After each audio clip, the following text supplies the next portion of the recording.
Kendrick Lamar Duckworth isn't just a rapper. He's a storyteller, a poet, and one of the most important voices in modern music. Quiet in person but thunderous through his lyrics, Kendrick has earned a reputation as the conscience of hip-hop. Born on June 17, 1987 in Compton, California, Kendrick grew up surrounded by gang culture and systemic inequality. His father was connected to the gangster disciples in Chicago before the family moved west. But the streets of Compton brought their own dangers, and also inspiration. Despite the chaos around him, Kendrick was an honor student with a gift for observation. At the age of 8, he witnessed Tupac and Dr. Dre filming the California Love music video, an experience that would spark something inside him. By his teens, he was recording under the name K-Dot, putting out raw, lyrical mixtapes that turned heads in the underground. But it wasn't until he dropped the alias and started using his real name that things got serious. In 2010, Kendrick released Overly Dedicated, which caught the attention of Dr. Dre. The co-sign changed everything. Kendrick signed with Dre's Aftermath and Top Dog Entertainment. 1 year later, Section 80 arrived, a concept album filled with sharp political commentary, religious tension, and stories from the streets. But it was 2012's Good Kid, May Aid City that made Kendrick a household name. The album played like a movie, a young man navigating peer pressure, violence, and survival. It wasn't just beats and bars, it was autobiography. Critics called it a masterpiece. Fans memorized every word. Other rappers listened carefully. Kendrick wasn't bragging about the streets. He was reflecting on them, dissecting them, and showing their cost. And that's what made him different. Then came To Pimp a Butterfly in 2015, an album unlike anything in rap history.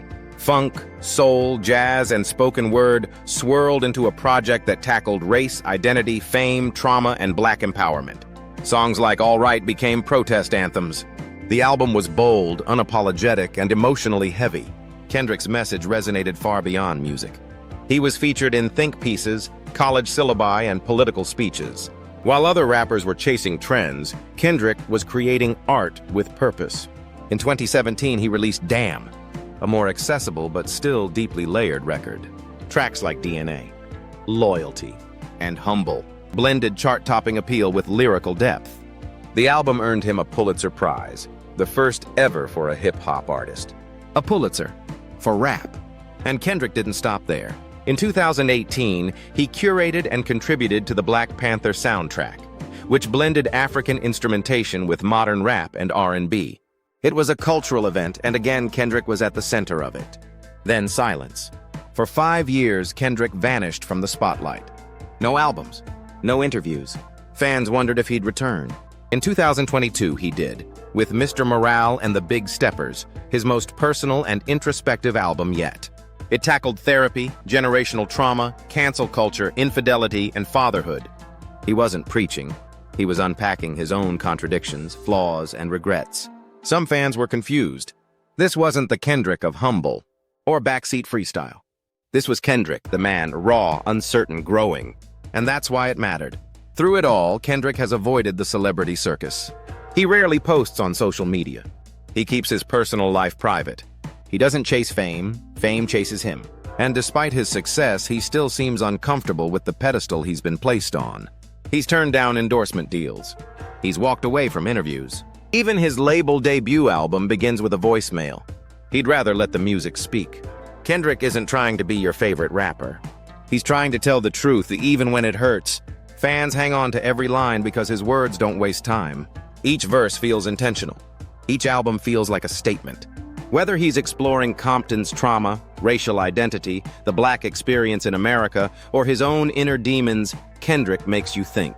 He makes you uncomfortable, and he makes you feel. That's why he's one of the greatest. Not because of sales, though he's got plenty. Not because of awards, though he's got Grammys, a Pulitzer, and even an Emmy. It's because Kendrick Lamar is doing something few artists ever do.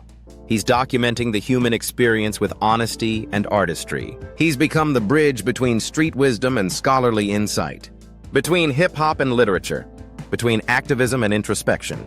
So what's next for Kendrick? Nobody knows. He's unpredictable by design. But if history is any guide, his next project won't just be an album. It'll be an event. Because when Kendrick Lamar speaks, the world listens. And maybe that's the legacy. A quiet man who shook the world not with volume but with truth.